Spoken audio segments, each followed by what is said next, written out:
Celebrity true or false? You can't handle the truth. There you go. That's our. I love Jack buttoning it, right? That's nothing like Jack buttoning it for sure. Jack is the man. All right, first up for you, Anthony Michael Hall, celebrity true or false? Again, you just mentioned you were 14 years old when you were on vacation, right? That's right. Yep. Okay, true or false? You tried to sneak onto the vacation set just to watch Beverly D'Angelo's nude scene. Guilty as charged. and it was supposed to be a spoof of Psycho, right? So Chevy approaches the shower and pulls the curtain back, and Miss D'Angelo was topless, and I was 14, and I was on set somehow, just bird dogging from a corner. I mean, you're 14 you know years what I'm saying? old. That's it. What can I say? Puberty kicked in, boys. What am I going to do? Makes sense. I got promptly kicked off the set by Matty Simmons, the late great Matty Simmons. God rest his soul. Is that right? Is that what happened? Because that's not what a pro would do. I guess. Of course, but I caught him looking when I got to the set, so it's okay. He's all right. He was a great guy. God bless him. What was it like to be on a set with Chevy Chase at age 14 in a National Lampoon movie? What was that? Well, like, we're man? in the same zone, I'm sure, age-wise, Rich. So you remember? Yeah, I'm 54, about to be 55. Yes, sir. So I'm 56. Yeah, I mean, Saturday Night Live was everything to me as a kid. I used to ask my mother to stay up late in the 70s and that great original cast with Chevy and Bill Murray and all those guys. So I loved it. I was just on honor, to work with him. And that summer I got to work with John Candy. It's incredible. All the people that I got to work with, Imogene Coca. It was just like a lesson in comedy, that whole summer.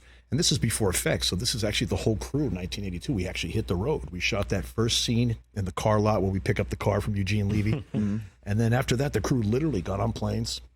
A lot of the crew guys actually schlepped the trucks out to the Midwest. And we started in Colorado and worked our way back through Arizona. You literally went on the road? Yeah, literally the whole crew went on that half a vacation across the country. It was incredible. So we did three stops in Colorado. Then we went to Arizona, and then we made our way back to L.A. So the crew actually made that trek. Wow, and Christy Brinkley just happened to be driving by. Isn't that amazing? Don't get me started on the SI February swimsuit issues. Remember those boys? Yes, indeed. Little Scotch tape. Mom, I'm okay. Leave me alone. Knock before you come in. I thought you were washing your hair. It turns into the scene from Weird Science. Right on. There's a through line here, boys. Oh, there is indeed. Anthony Michael Hall. All right, celebrity true or false. Next up, true or false. You had a part in casting John Cusack in 16 Candles and Paul Gleason in The Breakfast Club. Is that true or false? This is also true.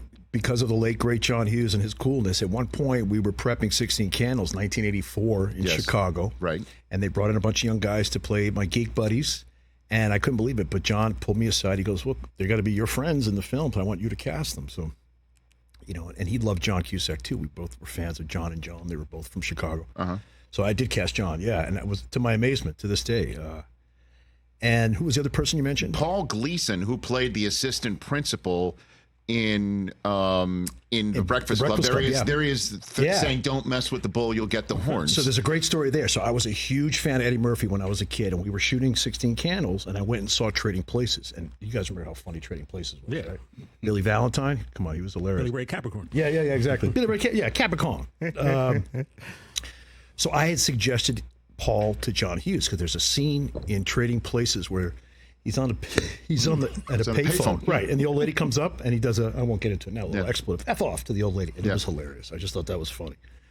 So at the time, John was thinking about casting the old guy that played Nick Colasanto, who played Coach on Cheers. That's who he was thinking of casting. That's who he was going to get, for that role. To be in charge of you in detention and Nelson Club. And everybody else, exactly. And then I just suggested that he see Trading Places, and then John saw it, and he cracked up. So that's how it led to him meeting with Paul Gleason. So Clarence Beeks telling a woman to F off at a payphone. That's all it took. Because you saw Trading Places and you told John Hughes about it. Yeah, and I was a huge fan of Eddie's, as I said, and Dan Aykroyd, too. That was just such a classic movie. So, yeah, and he wound up playing the part. He was a great guy. Okay, so what was it like on the set of The Breakfast Club? What was that? What's your memory? It was of like that? filming a play. I mean, we had about 8 or 10 pages of scenes to do every day. And it was kind of heavy, kind of dramatic, you know. So it was like filming a play. But I remember we shot for only about 35 days. It was a quick shoot, man. So, and they had built that library inside of this high school that had been shut down, where we shot at. And it's funny. This is back in the day of the USFL. So we actually shared the facility with the Chicago Blitz in the original USFL. Wow. So we'd be on a break and I'd see Vince Evans walking down the hallway with his linemen, Hey, Vince, how are you? And no kidding. Yeah, it's random stuff. But we shared that high school facility, which it was that affluent Chicago suburb where this high school had just shut down. So we shared it with the Chicago Blitz. Anyway, that set was built inside the gym of this high school. So was that the only USFL Molly Ringwald connection in the history of both? I think it's the only one we can find. Yeah. Pretty much? Yeah, exactly. Is it true you went through a growth spurt shooting that movie as well? I did. I was a kid, man. I was 16. I still looked about 12, I think. And then after that, I sprouted up. Yeah. And then we actually started dating, which surprised me more than anything, Molly and I. As kids. Yeah. Through meeting each other on the set? Well, she hated me all through 16 Candles, but when we got to the Breakfast Club, something changed in her. I don't know. I guess she saw. Are you serious? Yeah. Hold on a second. She saw the light. So you're shooting 16 Candles with Molly Ringwald. Yeah. She's just not that into you. She was getting no kidding. Yeah, she was giving me the full Farmer Ted treatment there. But then on Breakfast Club, things changed. Wow. We'd have to ask Molly why. Let's get her on the phone right now. That's good. We could do that. She's welcome here anytime. Certainly the 15-year-old version of me would say the same thing as well. And the last one on that one, is it true you beat out Jim Carrey for the role of Farmer Ted? I heard about this years later, and I'm amazed by that. I met Jim at some Laker games. I was friendly with Dr. Buss, who was a great guy. I used to see Jim at the old Forum. But I read that I guess he was up for it. I think that's great. I'm a huge Jim Carrey fan. All right, now I got to pull on this strand, even though I don't know the answer to this question. Look, what do you think about? Wait, hold on a second. So you got a good Jerry Buss story? You got a good Jerry Buss? Well, no, I don't really have any stories about Doc, but he was always very good to me. I have a good friend named Rick Payne who worked very closely with Doc for many years. Okay. And I was a frequent guest to Laker games back in the 90s when I first moved here. Okay. So Doc was great. He would always have me in to the clubhouse, and I'd go to the Forum Club for the dinners. Remember, I used to hold court there. Yeah. And the Forum really was the Forum of L.A. Is that so? Oh, I think so. Absolutely. But Doc was a great guy. He was very generous, very kind-hearted. Good man. All right, next up, true or false, Anthony Michael Hall, you became friends with Mike Tyson when you were both teenagers. True story. I was at a Tyson fight. Now, this is where it gets kind of 6 degrees. It's funny. Okay. Paul Gleason took me to see Tyson fight Reggie Gross. It was June 13th. I checked this yesterday. June 13th, 1986. Mm-hmm. He knocked Gross out in the first round. But before the fight that night, we went to Charlie O's. Remember the old Charlie O's at Madison Square Garden? Sure, of course. And Paul introduced me to Don King, and I met the greatest. I met Muhammad that day, too. It was incredible. So that was a big day for me, way back in 86. And then you befriended Mike Tyson? Tyson and I have been friends ever since. I mean, of course, there have been long stretches where we don't see each other, but we stay in contact, and we reconnected really well a couple of years ago. So we shoot each other texts all the time, keep up with each other. Please tell me the connection was 16 Candles, was it? No, you know what it was? What did he see? Well, he had seen the John Hughes films, and after that knockout that day, I remember he came out of the ring and he saw him and he goes, "You're my favorite actor," And I was like, "Oh shit, what's up, Mike? That's awesome." Oh wait, we gotta. It's okay. Okay, sorry. Anyway, go ahead. So that's where I met Tyson, man. Yeah. And then I would have parties. I had a house in New Jersey at the time, and Tyson would come through, and we actually went on a double date once. We took some girls out to a play at Lincoln Center. Go figure, right? Hall and Tyson at Lincoln Center. A double date with two Mike dates. Tyson. Not only that we were at the theater, but then we had a double date going. That was very civilized. Yeah. That's incredible. Wow. Dude, man. Funny shit, right? I know. For sure. No doubt about it. Next up, true or false, the weird science scene of the missile coming up through the floor had to be reshot because you, what's the word for it? Farted, causing the rest of the cast and crew to crack up. Is that true or not? I remember letting go a few times on the set. I don't know if that was I don't know. Maybe did the missile stop working, or was it me? I don't know. I might have crop dusted that day. I'm not sure.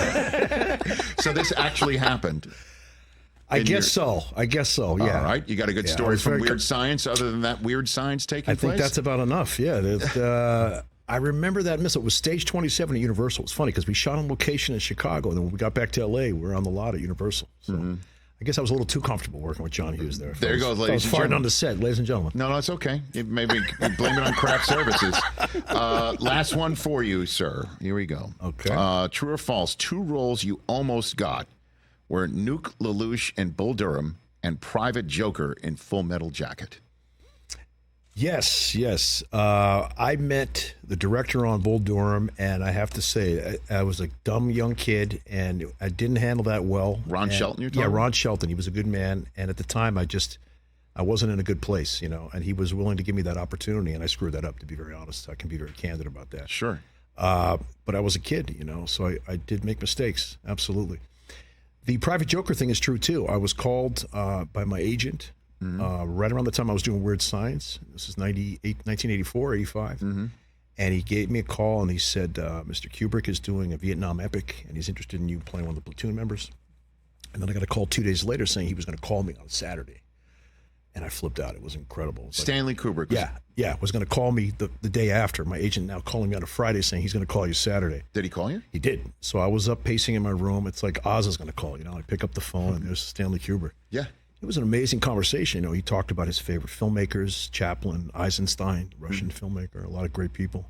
And he paid me a great compliment. He said he had screened 16 Candles a couple times, and that I was his favorite actor he'd seen since he saw Jack and Easy Rider. And that was like I've dropped the phone. Forget about a mic drop, phone drop. I was just like, wow. Right. So it was incredible. And what ensued was, to be very honest, Rich, it was about a 10-month negotiation. It was pretty wild.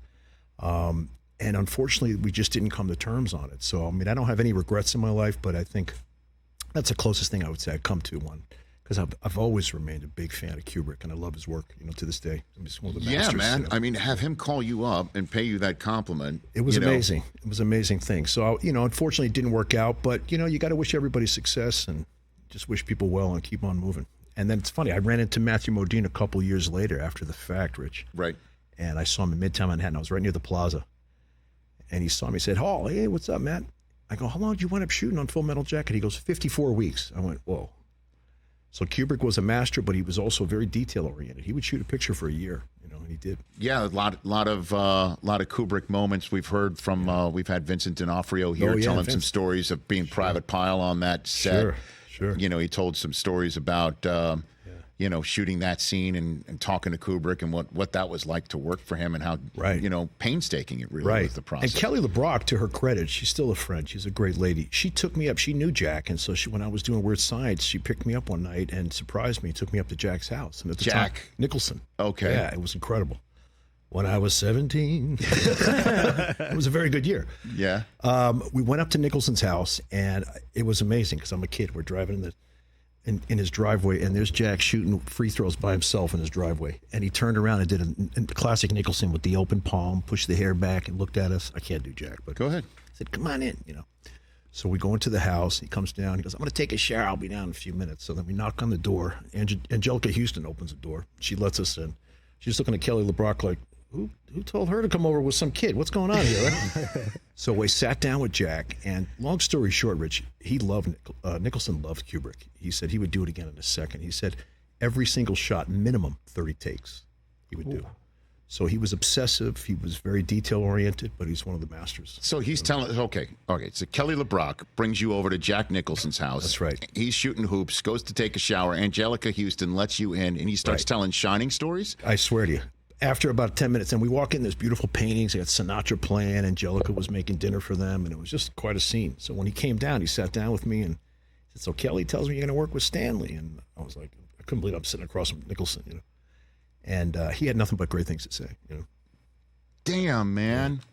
Wow. Catch the Rich Eisen Show every single day on the Roku channel, 12 to 3 Eastern, for free.